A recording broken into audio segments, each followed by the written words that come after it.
کرێکارانی کۆمپانیای گەردینە ناڕەزایی لە دواکەوتنی شایستە دارایەکانیان دەردەبڕن.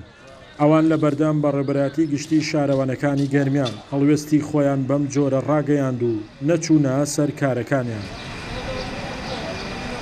بە قورعان مزارە بنی داوای حەق خۆمانەکەین. ئیمشەویش چوومانە بۆ کۆمپانیاکە شەو وتیا کاکە دەرنەچەمە ئیشێک دیناتان پێ نادەین. ئەی کاکە خوا قبول ناکە ئێمە مەعاشمانە دەنێ چۆن ئیشکەین.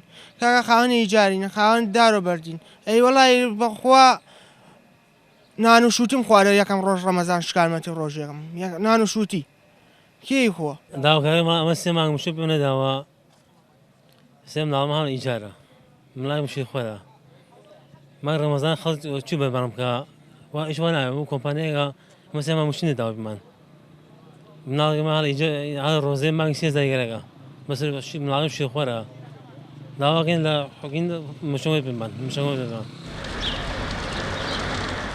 بە تەنها لە سنووری شارەوانی کەلار ڕۆژانە 200 تەن خۆڵ و خاشاک کۆ دەکرێتەوە. مانگرتنی کرێکاران و خاوێن نەکردنەوەی شار لە ڕووی ژینگەییەوە کاریگەری خراپ بە دوای خۆیدا دەهێنێت. ئەوان ڕۆژێک یاخود دوو ڕۆژ چەند ڕۆژێک نێنە نێوگەڕەکەەکانی شاری کەلار و ڕزگاری و گەرمیان بەگشتی بەڕاستی لە ڕووی تەندروستیەوە زیانێکی زۆریە بێ بۆ ناوچەکە و خۆمان وەک وەزانین ئێستا پلەکانی گەرمی بەرەو بەرزبوونەوەیکی یەکجارێکی ڕۆ لە گەرمیان ئەمەش دەبێتە هۆی زیانی تەندروستی جێگای داخە حکوومەتی هەرێمی کوردستان کە نەتوانێت موچەیەکی کەمی ئەم کارمەندە بەڕێزانە دابین کات کە موچەیەکی یەکجار کەمەکە بژێوی ژیانیشیان ناتوانن پێدابین بکەن. 600 کرێکار لە 12 شارەوانی سنوورەکە لە چاوەڕوان ئێوەن حکوومەت کێشەکەیان بۆ چارەسەر بکات و شارەوانەکانی گەرمیانیش هیچ ڕێگەیەکی نوێی لە بەردەم نییە دڵی کرێکارەکان خۆش بکات.